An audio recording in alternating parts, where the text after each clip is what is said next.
Bonjour tout le monde, bienvenue à ce webinaire sur le marché du carbone québécois, état des lieux et perspectives 2030. Je suis Pierre-Olivier Pinault, professeur à HEC Montréal et titulaire de la chaire de gestion du secteur d'énergie. Et j'ai le plaisir aujourd'hui de partager le webinaire avec Stéphane Legros, qui est coordonnateur à la direction du marché du carbone au ministère de l'Environnement et de la lutte contre les changements climatiques. Le webinaire va être divisé en deux parties, en fait en trois parties. Dans une première partie, M. Legros va présenter le marché du carbone du Québec et faire une présentation un peu plus générale sur où nous en sommes avec ce marché du carbone. Et par la suite, je vais, moi, présenter pendant un deuxième 20 minutes les perspectives, l'état des lieux et des perspectives sur le marché du carbone que nous partageons avec la Californie. Et par la suite, le dernier 20 minutes de ce webinaire de 1 heure va être consacré à vos questions. Et donc, nous vous invitons à aller dans le petit outil de questions, écrire vos questions. Dès maintenant, vous pourrez les écrire. Elles sont visibles de notre côté. Malheureusement, tous les participants ne voient pas les questions qui sont inscrites et qui sont posées par l'ensemble des participants, mais les questions m'arrivent et on va y répondre dans la mesure du possible. On va terminer le webinaire à midi. Le webinaire est enregistré, donc il va être possible d'y avoir accès par la suite en rediffusion. Et les diapositives que nous allons vous présenter aujourd'hui vont aussi être rendues disponibles sur le site de la chaire. Alors, vous aurez accès au matériel que nous présentons. Je vous remercie de votre présence et je cède tout de suite la parole à M. Legros et je m'éclipse pendant qu'il parle. Stéphane. Oui, bonjour, m'entendez-vous bien? Oui. D'accord. Donc oui, il me fait plaisir d'être ici aujourd'hui avec vous. Alors, comme indiqué, je vais faire une présentation. Toujours un défi pour moi de faire en 20 minutes un portrait du système de développement et d'échange. Beaucoup d'informations, beaucoup de choses à dire, mais je vais quand même essayer de mettre la table aux éléments de compréhension et de contexte qui vont permettre ensuite d'avoir une période d'échange que je vais donc essayer d'aller rapidement. Je m'excuse à l'avance pour le débit que j'ai toujours assez rapide de toute façon et de manière à libérer le maximum de temps pour la période d'échange. Donc, sans plus tarder, bon, d'abord, au Québec, la conscientisation sur les changements climatiques a commencé un peu en même temps que l'ensemble de la planète au cours des années 90. Dès le départ, il y a eu un support populaire et politique très, très fort à la lutte au changement climatique. Il y a eu plusieurs événements climatiques dans les années 90 qui ont probablement contribué à cela. Mais c'est vraiment au début des années 2000 que l'action a commencé réellement. D'abord avec la création d'Uranos au début des années 2000, mais ensuite avec les premiers plans d'action en changement climatique en 2006 et la première tarification carbone du Québec, la redevance annuelle au fonds vert, qui avait non pas l'objectif de réduire les émissions dans le sens que le niveau de tarification n'était pas fixé pour générer des réductions, mais bien de financer l'action climatique. Ensuite, comme vous le savez, Québec a pris plusieurs engagements de réduction avec une ambition croissante jusqu'à tout récemment, la semaine dernière, un objectif de neutralité carbone qui a été annoncé. Donc, justement, l'approche québécoise en changement climatique, on parle d'une approche intégrée.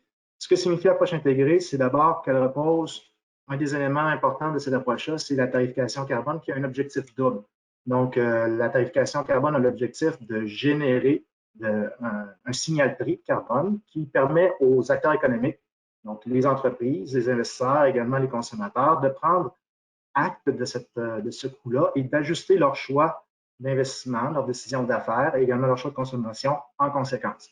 Donc, en soi, la tarification carbone génère des réductions, mais ces fonds-là, relevés, à ce jour, on parle de revenus de l'ordre de 4,3 milliards de dollars, sont versés en totalité au Fonds d'électrification et de changement climatique qui finance l'action climatique du Québec, donc le plan pour l'économie verte. Mais c'est vraiment par la complémentarité de chacune de ces mesures-là que le Québec sera en mesure d'atteindre ses objectifs. Donc, comme vous le savez, il a été annoncé un budget de 6,7 milliards sur une période de 5 ans la semaine dernière. Donc, assurément, un élément important qui a dicté le choix de l'approche et des mesures, le profil d'émission du Québec, qui avait la particularité dès le départ d'être très, très peu émissif dans le secteur de la production électrique. Donc, ce qui est un secteur normalement qui est toujours ciblé pour aller chercher les premières réductions, les réductions les moins coûteuses et les plus simples à aller chercher. Le Québec n'avait pas ce potentiel-là. On avait donc, dès le départ, besoin d'un outil d'application qui aurait une large couverture, donc qui couvrirait plusieurs sources d'émissions différentes, de manière à pouvoir générer un maximum de réductions. Les options qui se présentaient au Québec, très rapidement, sans entrer trop dans le détail, bien, il y a les taxes carbone, comme on voit en Colombie-Britannique, et du côté fédéral pour une partie de leur système. Donc, tout simplement le signal-prix qui est passé aux agents économiques en fonction du contenu carbone des carburants et combustibles, qui induit un changement de comportement, mais qui n'a pas d'effet de plafonnement. De l'autre côté, il y a des cibles d'intensité, donc comme les systèmes baseline credit ou les systèmes de performance fondés sur le rendement, l'autre volet du système de tarification fédérale. Donc, ces systèmes-là, ils sont quand même assez similaires au volet de l'allocation gratuite du système de plafonnement et d'échange du Québec. Dans ce sens que les émetteurs se voient imposer une cible d'émission par unité de production et sont en mesure de générer des crédits s'ils battent cette cible-là et devront assumer un coût carbone s'ils émettent davantage. Par contre, avec ce système-là, il n'y a pas d'effet de plafonnement, dans le sens que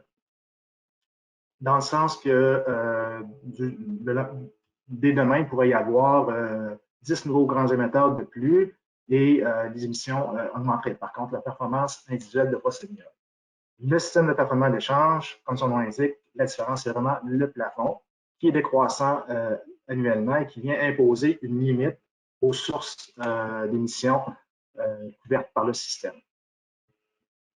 Donc, il vient limiter à l'intérieur du territoire couvert et sur la période les émissions des émetteurs couverts. Donc, ce système-là a donc une plus grande certitude en termes de résultats environnementaux. Donc, on est capable de savoir qu'on va avoir un impact en termes de génération de réduction sur une période, mais également par la capacité de lier les marchés du carbone. Il a une efficience économique, donc qui permet, parce que lorsqu'on lie des marchés, les acteurs du marché sont en mesure d'aller cibler les sources d'émissions les plus économiques, les moins dispendieuses à réduire. Le marché est très efficace pour ce faire, ce qui permet d'aller chercher un volume de réduction au total qui est au plus faible coût pour les participants. Donc, le marché du carbone du Québec, c'est le modèle de la WCI, donc la Western Climate Initiative. C'est un modèle qui a été conçu par des gouvernements de toutes sortes de profils. Vous en voyez plusieurs des participants à l'époque. Donc, l'objectif était de concevoir un modèle qui serait à la fois très intègre environnementalement, mais un marché qui serait robuste, qui serait en mesure de résister aux fluctuations économiques, à toutes sortes de situations, mais qui serait également pertinent à la fois pour un gouvernement, une économie aussi vaste et diversifiée que l'économie californienne, par exemple, ou d'autres économies de nature beaucoup plus agricole, par exemple, comme certains des partenaires qui étaient autour de la table à l'époque. Donc, ce modèle-là peut être mis en œuvre individuellement par chacun des gouvernements, mais si la décision, si l'intérêt est là, ils peuvent être liés de façon assez simple. C'est ce que la Californie et le Québec ont fait. En 2013, on a mis en œuvre individuellement notre système et on l'a lié en 2014. Dès lors, les droits deviennent parfaitement fongibles, peuvent être échangés par les participants de façon sans limite. Il y a eu l'épisode de l'Ontario qui a eu un marché du carbone en 2017 individuellement, qui s'est lié pendant 6 mois en 2018. Et présentement, la Nouvelle-Écosse met en œuvre un marché similaire individuellement. Et si la décision était là un jour, l'intérêt était là pour une liaison, l'utilisation du modèle de la WCI permettrait de considérer ça avec une bonne certitude.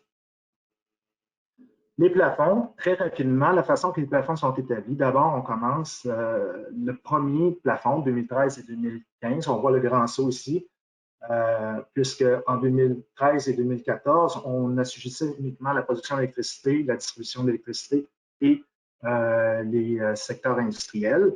Les secteurs industriels, on parle de tous les secteurs industriels essentiellement, sauf les secteurs de la gestion des matières résiduelles et le secteur agricole. Et en 2015, à ce moment-là, on a ajouté la distribution de carburant, ce qui explique la hausse des plafonds. Donc, on a estimé le niveau d'émission de ces sources-là. Et on a ensuite établi le point d'arrivée 2020, donc le niveau d'émission 90, moins l'objectif de réduction de 20 %, ce à quoi on déduisait le meilleur estimé des émissions du secteur non couvert, ce qui donne la trajectoire d'émissions des secteurs. Mais donc, ce que je disais, c'est qu'on met en commun les plafonds, donc les participants des deux gouvernements, en l'occurrence Québec et Californie, peuvent s'échanger à volonté les droits d'émission. Mais ce que ça implique également, c'est que la responsabilité des réductions est maintenant conjointe dans le marché. Donc, l'article 6 de l'accord de Paris traite des mécanismes de coopération. C'est exactement les approches de type marché dont il est question. Il établit des principes qui permettent au gouvernement donc de reconnaître des réductions qui sont réalisées dans d'autres juridictions. L'article 6 s'adresse aux parties, donc aux pays, ce qui n'est pas le cas du Québec et de la Californie, mais le Québec et la Californie, par l'entente de liaison, ont un article qui traite exactement de cette question-là, par lequel on a convenu de mettre en place au cours des prochains mois une méthodologie de comptabilisation des échanges et des réductions qui permettra à chacun des gouvernements de définir quelle est leur contribution aux réductions réalisées dans le marché. Cette méthodologie-là suivra les mêmes principes de l'accord de Paris, c'est-à-dire éviter le double comptage, la transparence et la nécessité d'avoir des ajustements correspondants. Donc, très rapidement, tous les droits d'émission représentent le droit d'émettre 1 tonne de gaz à effet de serre pour les émetteurs assujettis. C'est important de noter qu'il n'y a pas de plafond d'émission imposé à un émetteur. Il peut augmenter sa production et c'est pas ce qu'on souhaite, mais également donc les émissions en fonction de cette production-là, du moment qu'il est en mesure de mettre la main sur un droit et le remettre en nombre, un droit éligible et le remettre pour couvrir les émissions qu'il a réalisées. Les autres droits disponibles dans le marché sont les crédits compensatoires et un petit volume de réduction, des crédits pour réduction entière. Donc, rapidement, on va voir comment on les met en marché, comment ces droits-là sont distribués. D'abord, il y a ce que vous voyez ici, c'est un exemple de plafond d'émission, l'exemple de 2018. Les proportions sont quand même assez justes. Donc, une des premières choses qu'on calcule, c'est l'allocation gratuite de droits d'émission aux émetteurs industriels qui y ont droit. Pourquoi c'est nécessaire? Parce que pour éviter les fuites de carbone. L'objectif d'une tarification carbone n'est pas que les émetteurs déportent leur production ou en partie ou en totalité, mais bien qu'ils continuent à évoluer dans un environnement de tarification de carbone de manière à améliorer leur performance environnementale. Et tant que les tarifications de carbone ne seront pas d'un niveau similaire, il y a un certain niveau d'allocation gratuite qui sera nécessaire. Les émetteurs qui ont droit, c'est ceux qui ne sont pas en mesure de transférer ce coût de carbone-là à leurs consommateurs, à leurs clients, parce qu'ils n'ont pas de pouvoir de dicter les prix. Donc, on parle de price taker. À l'inverse, les distributeurs de carburant et combustibles fossiles n'ont pas accès à l'allocation gratuite puisqu'ils sont considérés comme en mesure de dicter les prix. Ce qui est important de savoir également, c'est que c'est le même fonctionnement que j'expliquais plus tôt, à savoir un niveau d'unité gratuite par unité de production type et que tant que la production augmente, le même taux est octroyé. Ce taux qui est octroyé là par unité diminue dans le temps, de manière à ce qu'un émetteur doit toujours améliorer sa performance d'une année à l'autre. Présentement, les règles sont en discussion pour la période 2024 et 2030 et les discussions avec l'industrie reprendront au cours des prochains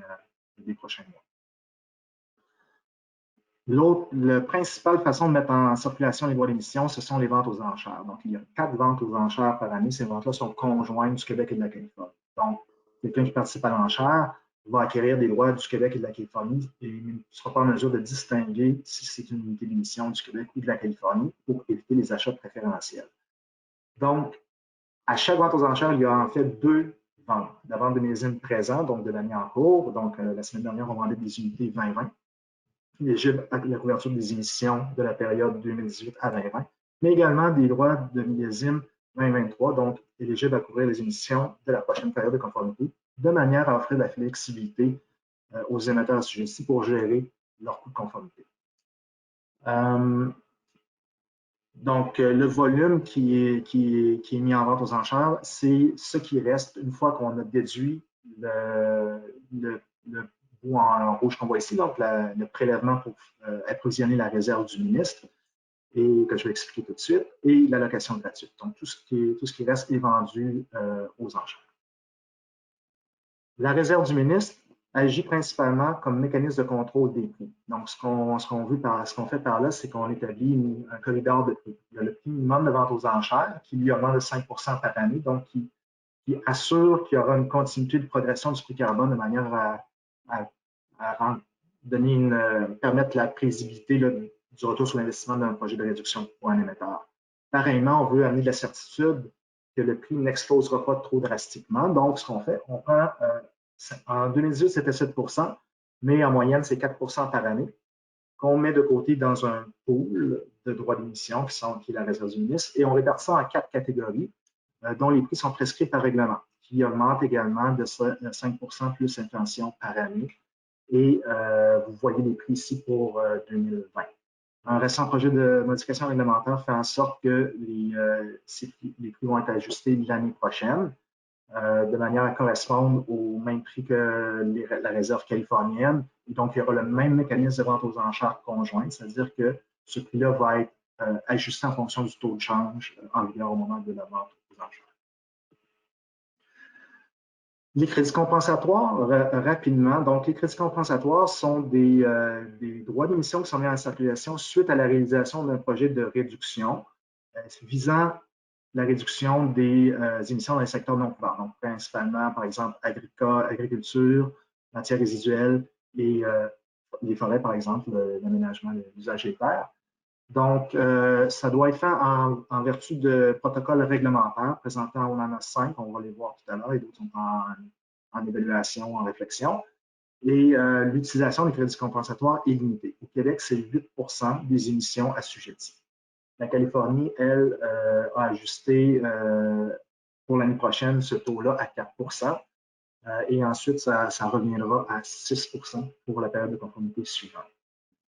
Ce qu'il faut comprendre, c'est que c'est très différent les crédits compensatoires réglementaires qu'on parle ici et les crédits volontaires qui, eux, ne sont pas éligibles à couvrir les émissions dans le cadre du marché du carbone. Très rapidement, sans trop entrer dans les détails, vous avez la liste ici des protocoles actuels et considérés au Québec. Donc, on parle de destruction du méthane, des faux saliciers d'enfouissement, également de la destruction des substances appositantes de la couche d'ozone, donc qui ont un important potentiel de réchauffement planétaire. Également, la destruction du méthane dans les mines de charbon.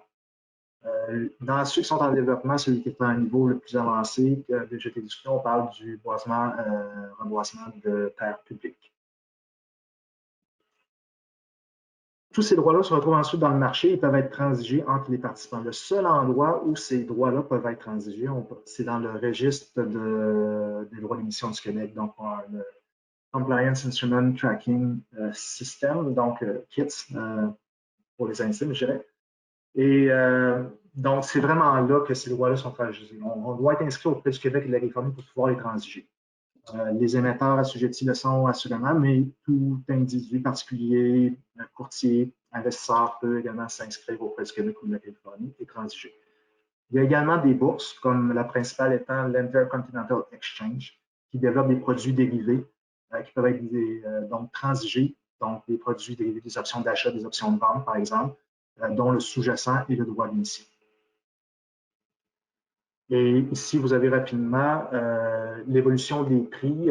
Donc, la ligne en bleu présente justement l'évolution des prix des produits dérivés. Donc, qui est un bon indicateur de la valeur des transferts entre les participants également. Et vous avez en vert, les triangles verts, les prix de vente aux enchères des millésimes présents. Voilà ce qui conclut mon tour d'horizon rapide. Au plaisir de répondre aux questions. OK. Merci beaucoup, Stéphane. On va revenir à vous et aux questions qui déferlent dans le chat. Donc, il y a beaucoup de questions. J'ai commencé à répondre à certaines questions directement dans ce qu'on voit. Vous pouvez donc avoir certaines questions. On va revenir dans la période de questions suite à ma présentation. qui va porter, que je vais partager incessamment.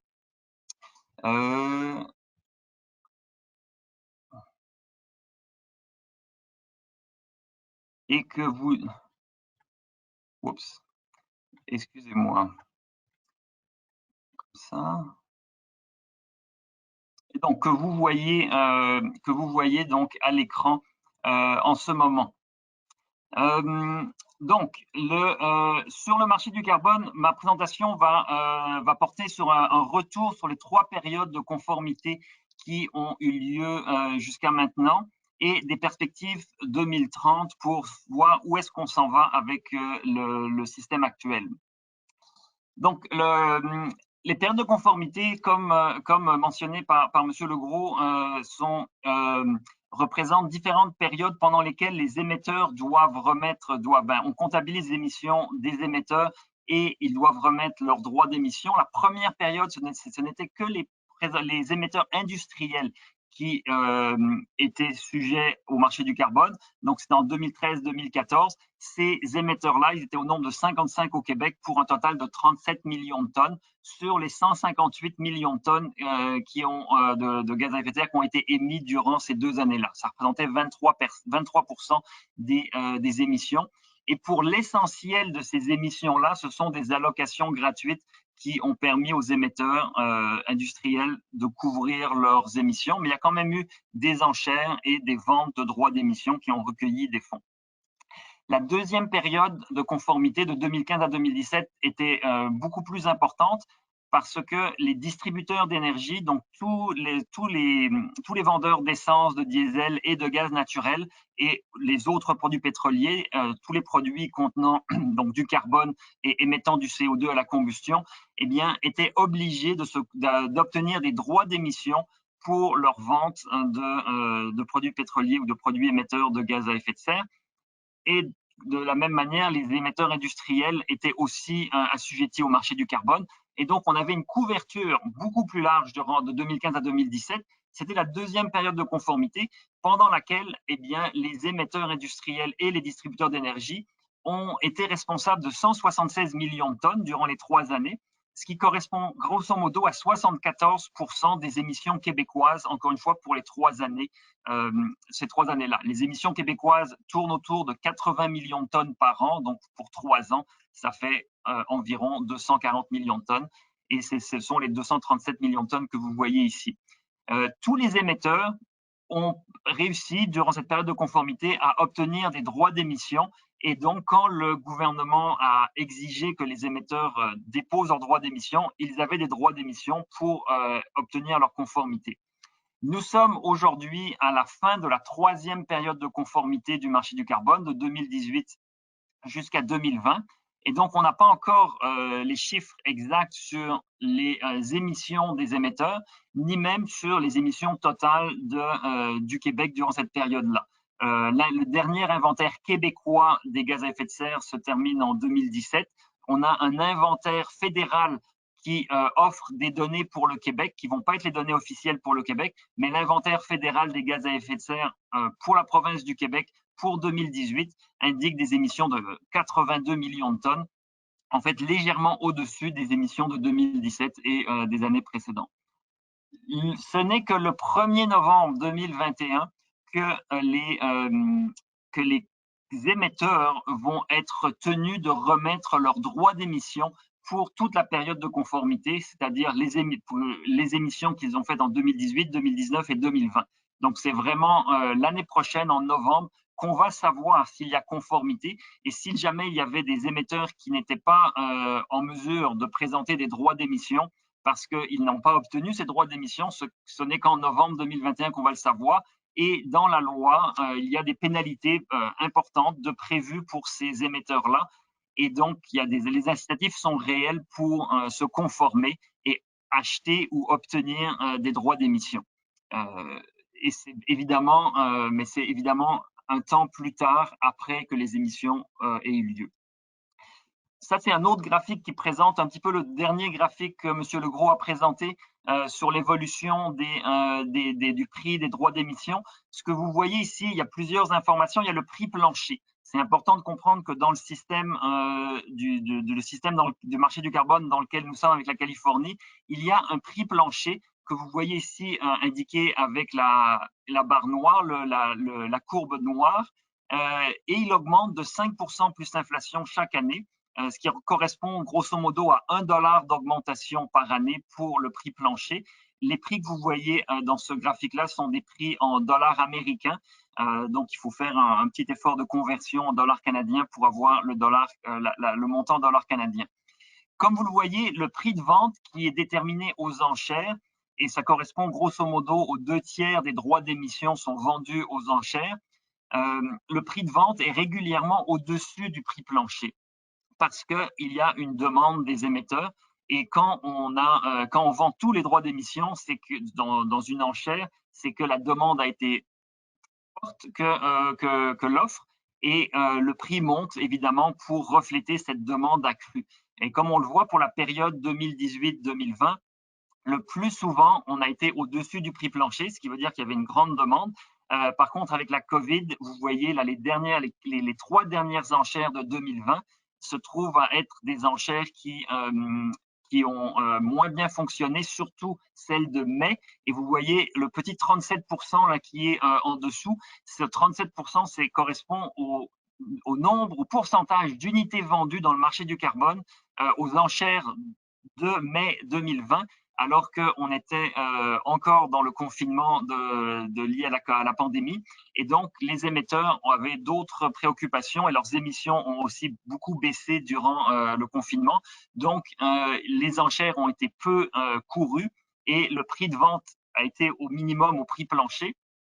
Mais par la suite, aux enchères d'août et aux enchères de novembre, vous voyez le nombre de droits d'émission vendus est remonté à des pourcentages très élevés, 89% en août et 100% des droits d'émission ont été vendus aux enchères de novembre, et le prix est repassé au-dessus du prix plancher. Aux dernières enchères, c'était à $16,90 américains, alors que le prix plancher était à $16,70. En parallèle d'un prix plancher qui augmente et d'un prix de vente qui augmente aussi, il faut comprendre que les plafonds d'émission sont décroissants d'année en année, ce qui cause une rareté dans l'offre de droits d'émission. Et là, simplement pour illustrer cette décroissance du nombre de droits d'émission qui sont mis aux enchères, vous voyez sur la droite le nombre d'unités vendues en février 2018, en février 2019 et en février 2020 aux enchères Californie-Québec. Et donc là, vous voyez, il y a beaucoup moins d'unités qui ont pu être vendues durant ces 3 années-là. Et c'est un reflet en grande partie justement des plafonds d'émissions qui baissent chaque année. En fait, la baisse n'est pas uniquement liée au plafond, c'est qu'en février 2018 et 2019, il y avait un surplus de droits d'émission qui étaient mis en vente qui correspondait à des invendus des années passées. Si vous regardez sur la gauche du graphique, il y a les pourcentages, vous verrez au-dessus des enchères de 2016, il y a des pourcentages de 11%, 17%, 32% dans des petits carrés noirs. Ça, c'est encore une fois, c'est les pourcentages de droits d'émission qui ont été vendus à des enchères. Et en 2016, la Californie est passée à travers une série de préoccupations légales par rapport au marché du carbone, et tous les droits d'émission n'ont pas pu être vendus. Donc, il y avait des invendus de 2016 qui sont revenus sur le marché par la suite essentiellement en 2018, ce qui fait qu'il y avait beaucoup de droits d'émission de 2018 vendus en 2018 aux enchères qui étaient des invendus des années passées. Pour montrer un petit peu comment ces enchères se comportent et s'il y a beaucoup de participants à ces enchères-là, vous avez ici une information sur le ratio d'offres qui sont acceptées, donc toutes les offres qui sont déposées et qui sont acceptables aux enchères par rapport au nombre d'unités qui sont mises en vente. Et là, ce que ça indique, le ratio, c'est que si on est au-dessus de 1, il y a plus d'offres que d'unités en vente. Et donc, au maximum, on a pour des droits d'émission du millésime présent, c'est-à-dire des droits d'émission qui correspondent à l'année pour laquelle on vend un droit d'émission. Eh bien, vous voyez que dans la période 2018-2020, c'est là-bas la courbe en bleu, on a eu jusqu'à 50% de plus de demandes d'achat de droits d'émission que ce qui était offert. Et à chaque enchère, on a aussi des ventes de droits d'émission d'un millésime futur. C'est comme pour le vin, on a des millésimes pour les années de droits d'émission. Et donc, à chaque enchère, on vend à l'avance des droits pour 3 années plus tard. Donc, en 2020, on vendait des droits d'émission essentiellement pour 2020, mais il y avait une portion de droits, comme l'a expliqué M. Legros, qui sont pour les 3 années plus tard. Donc, en 2020, on vendait des droits d'émission pour 2023. Et comme vous le voyez, il y a un certain moment, surtout la première enchère, l'enchère 22, vous voyez la courbe orange qui monte à presque 2, il y avait presque 2 fois plus de demandes pour ces droits d'émission de 2023 que ce qui était offert.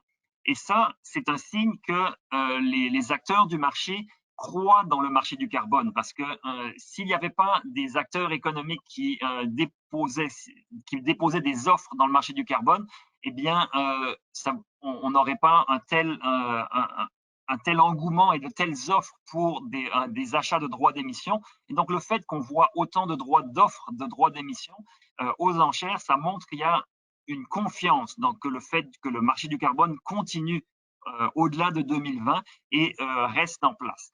Et donc ça, c'est plutôt un reflet de la bonne vigueur du marché du carbone et du fait que c'est un système qui est accepté des différents acteurs économiques et qui est bien reçu et les acteurs économiques pensent qu'il va rester pendant la période prévue. Ce qui effectivement, ce qui est prévu, c'est que le marché du carbone reste jusqu'en 2023, mais tout le monde sait qu'il y a des aléas politiques et qu'on regarde ce qui s'est passé en Ontario. L'Ontario a été membre du marché du carbone et ils ont eu un marché qui était joint au marché de la Californie et du Québec pendant une année, en 2018. Et par la suite, le changement de gouvernement en Ontario avec Doug Ford a fait en sorte qu'ils se sont retirés du marché du carbone. Donc, le risque politique d'un retrait est malheureusement, pour la lutte au changement climatique, toujours présent. Mais les acteurs du marché semblent ne pas penser que ce risque est important parce qu'il y a beaucoup d'offres pour les droits d'émission, non seulement pour les droits d'émission actuels, pour les millésimes présents, mais pour les millésimes futurs, qui jusqu'à maintenant vont jusqu'en 2023. Donc, on a une bonne participation.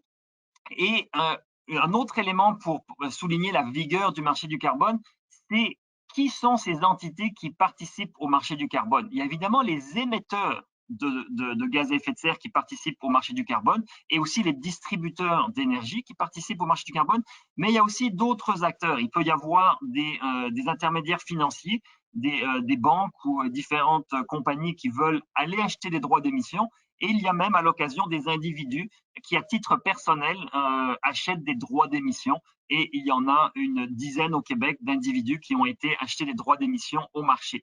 Et donc, ce que vous avez sur cette diapositive, c'est le pourcentage ou la proportion d'unités qui ont été achetées par des émetteurs. Et donc, le reste, le complément de ce pourcentage-là, pour arriver à 100%, ce sont des non-émetteurs et ce sont donc des entités financières ou des individus qui le font.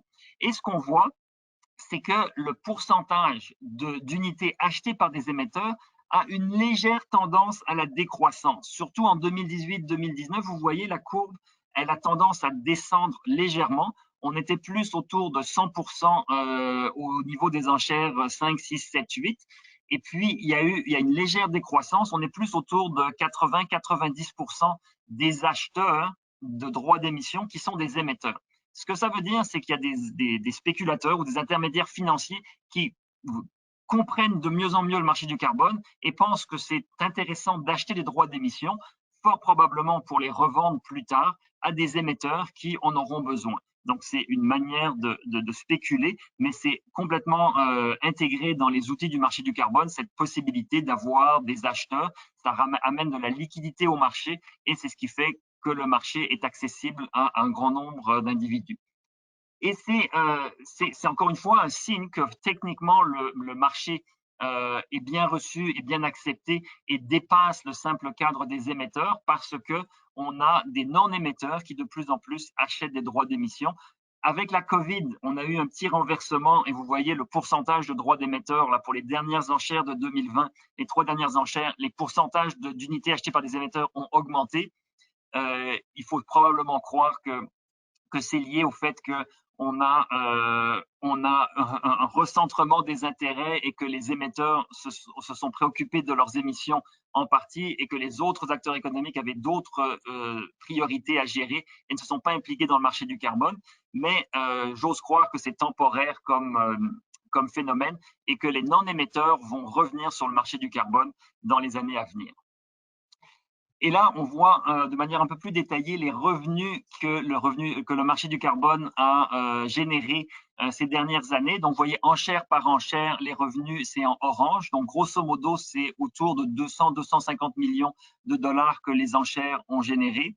Quand vous voyez les revenus, à certains moments, ils chutent drastiquement. C'est parce qu'on a des enchères où les droits d'émission ont été peu vendus à cause de différents éléments comme la pandémie ou des problèmes légaux en Californie. Mais on a récolté 4,4 milliards, comme le disait M. Legros plus tôt. Il y a des ventes de crédits compensatoires et on peut faire un premier bilan, la deuxième période de conformité pour le Québec. Les émetteurs québécois qui ont remis, donc comme on le disait, 174 millions de tonnes de droits d'émission. Sur ces 174 millions de tonnes de droits d'émission remis en droit, il y a eu 6 millions de crédits compensatoires qui ont été remis par les émetteurs québécois au gouvernement québécois. Ça correspondait à 3,5% de leurs émissions. Les émetteurs ont droit, comme ça a été mentionné par M. Legros, jusqu'à 8% de droits d'émission, de remise de crédits compensatoires dans leur remise de droits d'émission. Et il y a seulement 22 émetteurs sur les 121 québécois durant cette période-là qui se sont prévalus du maximum de crédits compensatoires auxquels ils avaient droit. Ce qui est peut-être dommage d'un point de vue québécois, c'est que seulement 9,6% de ces crédits compensatoires ont été générés de sources québécoises. Dans la réduction de substances appauvrissant la couche d'ozone, ce que vous voyez, la destruction des SACO, c'est la destruction de substances appauvrissant la couche d'ozone et qui sont aussi des gaz à effet de serre. Et il y a aussi un certain nombre de droits de crédits compensatoires qui viennent des lieux d'enfouissement. Le 90% des droits d'émission viennent 90% de ces crédits compensatoires remis par des entités québécoises viennent de crédits compensatoires américains, essentiellement des projets forestiers en Californie. Et d'une manière générale, on peut estimer environ 15 $ le coût de ces crédits compensatoires qui ont été achetés entre 2015 et 2017, qui ont été achetés à un certain moment pour être remis pour couvrir les émissions entre 2015 et 2017. Perspective 2030, il faut comprendre que nous sommes dans un cadre intégré Californie-Québec. Alors, vous voyez sur ce graphique toutes les émissions depuis l'an 2000 jusqu'à 2018, les émissions québécoises et californiennes qui sont empilées. Donc, quand vous voyez une couleur plus foncée, c'est les émissions californiennes et en plus clair, les émissions québécoises. Donc, pour le transport, c'est marqué Californie pour le gros des émissions. En Californie, c'est de l'ordre de 190 millions de tonnes pour le transport en Californie et c'est de l'ordre de peut-être de 40 millions, pas de 40 millions, mais de 30 millions de tonnes au Québec pour le transport.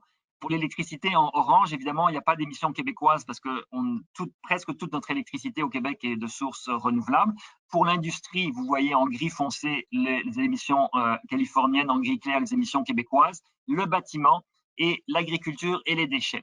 Et donc, ce qu'on peut constater, et ce qui doit un petit peu être préoccupant pour le fonctionnement du marché du carbone jusqu'en 2030, c'est que vous voyez ces dernières années, le rythme de réduction est à peu près nul de manière combinée. Et donc, on est depuis 2016, on est autour de 500 millions de tonnes. Vous voyez, on est stagnant à 500 millions de tonnes. Et même en 2018, les émissions ont légèrement monté par rapport à 2017. Il y a eu des réductions qui ont eu lieu essentiellement en Californie dans le secteur de l'électricité, où là, il y a eu des grosses réductions et vous voyez, les émissions orange de Californie ont diminué. Mais pour ce qui est des années à venir, le plafond d'émissions se situe de cette manière-là. Donc là, vous avez les plafonds d'émissions combinés Californie et Québec. Et donc, on peut voir que, en fait, déjà dès 2018, les émissions couvertes par le marché du carbone, qui sont essentiellement celles du transport, de l'électricité, de l'industrie et dans le bâtiment, eh bien, jusqu'aux couleurs jaunes, eh bien, ça dépasse les émissions, ça dépasse les plafonds d'émissions fixés pour 2018. Par contre, dans ce plafond d'émissions, il n'y a pas les crédits compensatoires. Donc, si on ajoute les crédits compensatoires, ça augmente le plafond d'émissions, ce qui fait qu'il n'y aura pas pour 2018, 2019 et probablement 2020, il n'y aura pas de pénurie de droits d'émission parce que dans le marché, on a assez de droits d'émission à travers les plafonds et à travers les crédits compensatoires pour satisfaire, pour couvrir les émissions des émetteurs. Par contre, si on projette nos émissions dans le futur, eh bien, on va s'apercevoir que nos émissions, à moins qu'elles se mettent à descendre très rapidement, elles sont au-dessus des plafonds d'émissions. Et donc, on va vraisemblablement se diriger vers une pénurie de droits d'émission, à moins évidemment que nos émissions diminuent rapidement sous les plafonds. Et là, vous voyez les rythmes de réduction des droits d'émission des dernières années. Les plafonds, en fait, ils diminuent de 3% ou plus par année chaque année. Par contre, la réduction moyenne des émissions de gaz à effet de serre en Californie et au Québec sont de l'ordre de 1,5% pour la Californie et de 0,1% au Québec entre 2000 et 2018. Donc, dans ces 18 dernières années, le rythme de réduction était bien inférieur au rythme de réduction des plafonds. Et à un moment donné, forcément, les plafonds vont faire mal puisque c'est le principe même du marché du carbone, c'est d'avoir des plafonds décroissants pour amener les émetteurs à réduire leurs émissions. Comment est-ce qu'on va réduire nos émissions? Eh bien, dans le plan pour une économie verte que le gouvernement québécois a rendu public la semaine dernière, eh bien, on apprenait qu'il y avait des mesures identifiées, que l'effort à faire, ça on savait que l'effort à faire entre nos émissions estimées pour 2030 et la cible de 54, eh bien, c'est 29 millions de tonnes. Donc, il faut faire un effort de 29 millions de tonnes. Par contre, on a identifié des mesures dans le plan pour une économie verte qui ne correspondent qu'à 42% de cet effort de 29 millions. Il y a 12 millions de tonnes pour lesquelles on a des mesures, des programmes que le gouvernement québécois a identifiés pour réduire, mais ça ne nous amène pas au plafond qui, pour 2030, va être bien plus bas. Et si on regarde du côté de la Californie en 2017, a fait son plan pour une économie verte jusqu'en 2030. Ce qu'ils ont, eux, ils appellent le scoping plan. Et ils ont identifié, dans leur cas, 62% de mesures qui devraient réduire les émissions, sauf que les mesures identifiées ne correspondent qu'à 385 millions de tonnes, alors qu'il y a un peu plus de 600 millions de tonnes de réduction cumulée. Là, c'est présenté un petit peu différemment dans le cas de la Californie, c'est cumulé. Ils ont cumulé toutes les réductions pour lesquelles ils ont des mesures identifiées et les réductions à faire. Mais le pourcentage à se rappeler, c'est 62%. Au Québec, on a identifié 42% de nos réductions. La Californie, 62% de leurs réductions sont identifiées. Le reste, eh bien, ce sont des réductions que le marché du carbone devra prendre en charge, c'est-à-dire qu'il va falloir aux enchères que les gens fassent des enchères, achètent les droits d'émission, que le prix augmente jusqu'à temps que la pénurie amène des gens à ne pas émettre. Et on peut avoir l'image, si le droit d'émission coûte trop cher, vous prendrez votre vélo plutôt que votre voiture à essence. Si vous n'avez pas déjà fait le passage à la voiture électrique, ou au vélo, eh bien, de cette manière-là, en prenant un vélo plutôt qu'une voiture à essence, eh bien, vous n'allez pas émettre et vous allez éviter de payer un droit d'émission qui pourrait être très cher si la pénurie est assez forte. Et cette pénurie-là, elle pourrait nous amener à accéder au plafond, au prix plafond, parce qu'on a parlé de plafond d'émission, mais il y a aussi un prix plafond. On a qui se trouve à partir de l'année prochaine à 65 $ US et qui monte jusqu'en 2030. Il va monter jusqu'en dollars US jusqu'à environ 115 $ US en 2030. Et donc, s'il y a une pénurie assez forte de droits d'émission aux enchères, le prix va augmenter, mais il ne peut augmenter que jusqu'au prix plafond que vous voyez illustré ici. Historiquement, ces dernières années, le prix moyen des enchères a été très collé sur le prix plancher, mais il n'y a pas eu de pénurie de droits d'émission. Par contre, dans quelques années, on pourrait se trouver en situation de pénurie de droits d'émission et on pourrait voir le prix qui augmente de façon assez drastique au niveau du prix plafond. Si on atteignait le prix plafond, eh bien, à 65 $ US, par exemple, ça fait environ 80 $ canadiens. 80 $ canadiens, la tonne de gaz à effet de serre, ça serait à peu près l'équivalent de 20 sous le litre d'essence. Aujourd'hui, on est à 20 $ la tonne, ce qui correspond à 5 sous le litre d'essence, mais on pourrait voir un prix de l'essence qui augmenterait de 15 sous le litre d'essence avec le mécanisme de marché du carbone que nous avons actuellement. En conclusion, je peux dire que le SPED, le marché du carbone, a techniquement bien fonctionné jusqu'à maintenant. Malgré les prix croissants, il n'a pas réussi à réduire les émissions ces dernières années. Et on a vu ces dernières années, les émissions ont été plutôt constantes et même en 2018 à la hausse. Avec la décroissance des plafonds, on se dirige dans les années à venir vers une pénurie de droits d'émission, à moins évidemment qu'on ait une réduction structurelle de nos émissions durant les années à venir.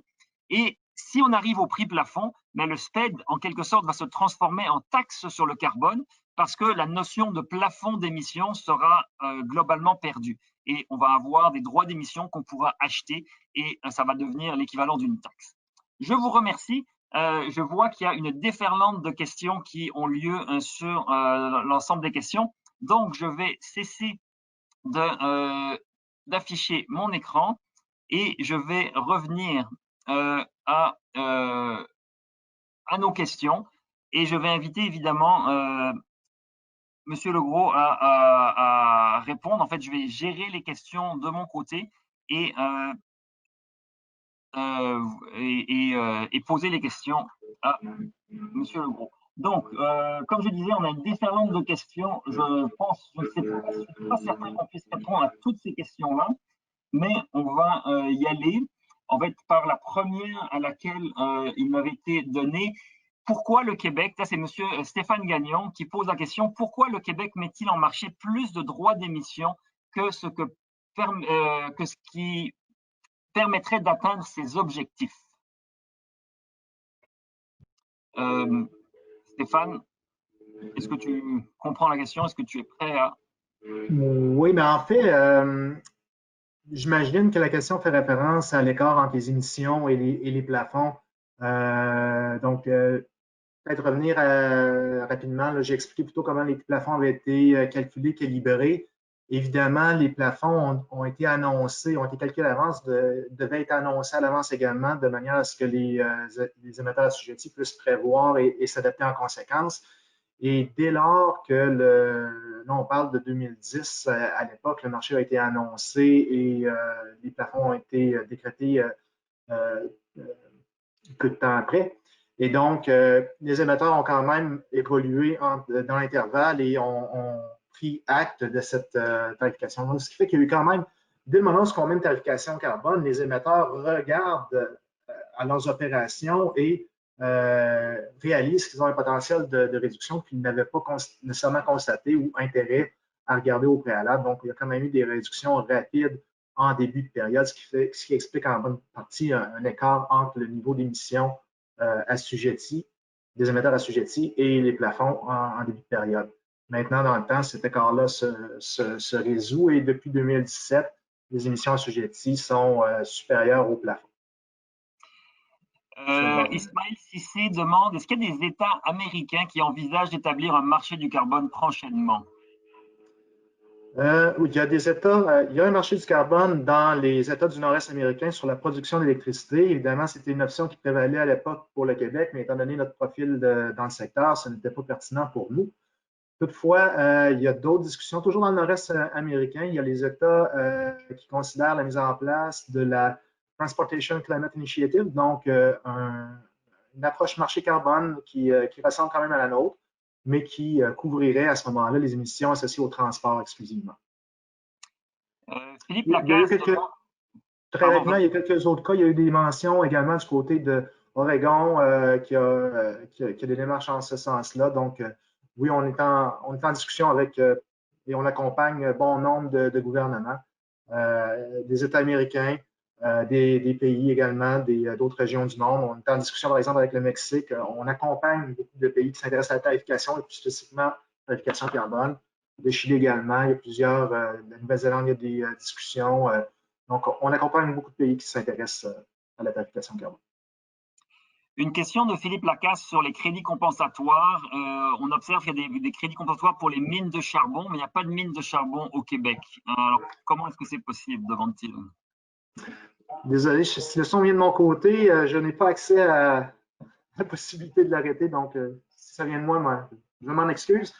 Les crédits compensatoires s'appliquent dans l'ensemble du Canada. Il n'y a pas eu de projet ailleurs qu'au Québec. mais certains protocoles comme celui-là pourraient être réalisés dans d'autres provinces canadiennes. Tout comme en Californie, les protocoles californiens peuvent être appliqués dans d'autres États américains. Jean-Robert Wells demande, il semble que ça fait des années qu'on parle de protocoles supplémentaires de crédit compensatoire. Quels sont les principaux blocages qui font que ça n'aboutit pas plus vite? C'est une bonne question. On a une équipe qui travaille fort sur le sujet et il y a déjà eu des discussions sur un protocole en particulier, une nouvelle approche novatrice en matière de protocole forêt, donc la capture du CO2 par les forêts. Celui-là est le projet le plus proche, mais comme je vous montrais, là, il y a plusieurs quand même discussions qui sont en cours, mais le plus proche, parmi les défis, il y en a quelques-uns, mais je devrais référer par contre à mon collègue responsable de l'équipe des crédits compensatoires pour plus de détails à ce sujet-là. Également, les critères pour les crédits compensatoires pour être reconnus dans la WCI sont quand même assez stricts. On parle, entre autres, d'additionnalité, donc ça doit vraiment être au-delà de tout, des lois et règlements en place. Donc, tout ce qui est exigé par un règlement ou une norme ne serait pas éligible, ce qui limite quand même le potentiel. Donc, et pas nécessairement les lois du Québec, mais également à l'intérieur de la WCI. Toujours dans les crédits compensatoires, une question de Étienne Bernier. Si une papetière québécoise capte et séquestre du CO2 biogénique, peut-elle générer des crédits dans le régime actuel? Les papetières sont assujetties au marché du carbone. Donc, à ce moment-là, la réduction des émissions ne résulterait pas en crédit compensatoire, mais en une réduction de leur obligation de conformité. Mais donc, là, c'est du CO2 biogénique, donc de leur combustion de la biomasse qui ne compte pas dans leurs émissions. En effet, c'est vrai, effectivement, la partie biogénique, c'est une bonne question. C'est une source couverte, c'est un gaz, la partie biogénique qui ne donne pas une obligation de conformité, qui serait toutefois émis à l'atmosphère. C'est une bonne question. Écoutez, je prends note, on pourra peut-être revenir là-dessus, mais c'est une bonne question. Mais peut-être qu'on peut dire qu'il n'y a pas de protocole aujourd'hui qui couvre ce genre de réduction, de toute façon. Non, présentement, il n'y en a pas, effectivement. Donc, à court terme, il n'y a pas possibilité d'avoir de crédit, mais est-ce que le cas théorique peut se faire? C'est une bonne question. C'est une source couverte. Donc, l'ambiguïté pour moi vient de là. Par contre, la partie biogénique n'est pas couverte, ne donne pas une obligation de conformité.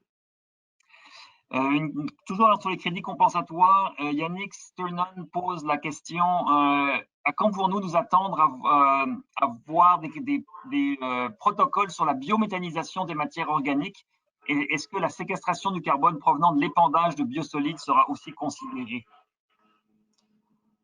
Écoutez, les crédits compensatoires sont toujours très populaires. Là-dessus, il y a plusieurs subtilités que je dois vraiment référer à l'équipe responsable. Donc, malheureusement, je ne serai pas en mesure de répondre aussi précisément que souhaité.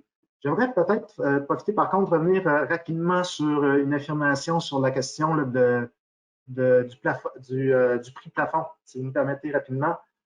Juste souligner que le 65 US qui augmente ensuite, comme vous l'avez expliqué, c'est une provision californienne. Et il faut souligner que dans la loi californienne, ils ont l'obligation de compenser toute émission additionnelle, c'est-à-dire toute émission d'une unité de prix plafond qui permettait de couvrir une émission assujettie devrait être compensée par ailleurs par une réduction du même ordre. Donc, en termes d'intégrité environnementale, il y a quand même ce jeu-là. L'intégrité environnementale est maintenue. Par contre, l'effet de plafonnement est lui vérifié. Une question de Patrick Rondeau. Est-ce que le ministère explore une complémentarité du SPED avec de potentiels ajustements fiscaux aux frontières? C'est un sujet assurément d'intérêt présentement. On le voit en Europe là, qui explorent activement la question, qui ont des projets en ce sens. Assurément, on suit la question, on suit le sujet, on participe à certains des échanges. C'est certain qu'il peut y avoir une complémentarité, une mesure de tarification à la douane, c'est-à-dire qui permettrait d'imposer aux produits importés un équivalent de la tarification domestique, serait de nature à ce moment-là à protéger le marché domestique, donc de créer un environnement concurrentiel équitable domestiquement.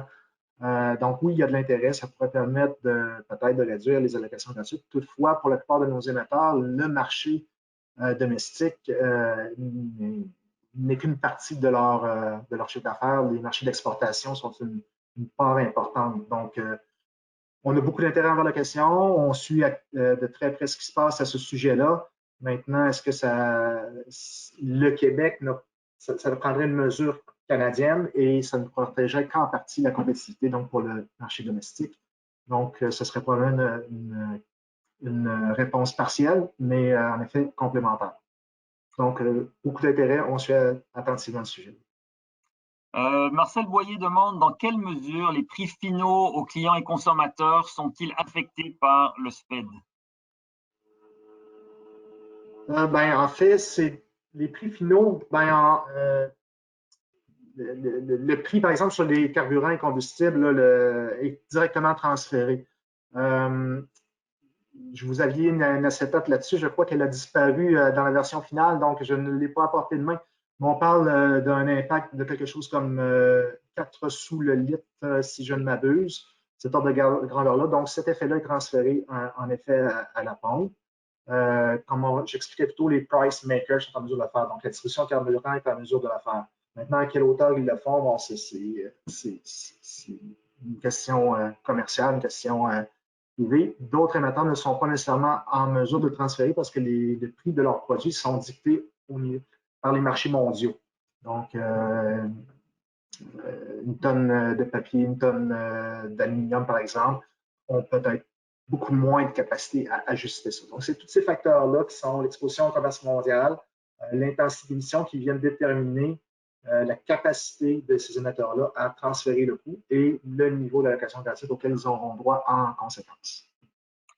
Mehdi Benadjouda demande est-ce que la spéculation dans le marché peut être un frein à l'acceptation de ce programme par les émetteurs? C'est une très bonne question, en effet. D'abord, le marché a des règles de base qui permettent de gérer un certain risque. D'abord, le marché limite la capacité de tout participant, qu'il soit personne morale, individuelle ou un émetteur, d'acheter aux enchères et de détenir des droits. Donc, de créer une rareté sur le marché de manière à essayer d'en dicter le prix.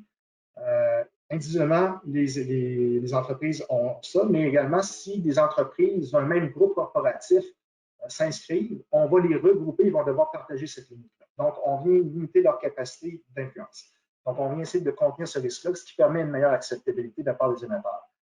Toutefois, je dirais plutôt de plus, ces participants-là ont un effet quand même qui peut être positif sur la liquidité du marché, dans ce sens qu'ils acquièrent des droits et les rendent disponibles en fonction de la demande. Donc, vous avez montré tout à l'heure, on voit que typiquement, ils achètent beaucoup de millésimes futurs et les émetteurs ont besoin de millésimes présents pour se conformer, car c'est les millésimes présents qui sont éligibles à couvrir les émissions. Donc, ça permet d'amener une disponibilité, de maintenir une disponibilité dans le marché également. D'autres marchés en Corée, par exemple, ont observé des problématiques et ont adopté des règles de design qui correspondent quand même au nom.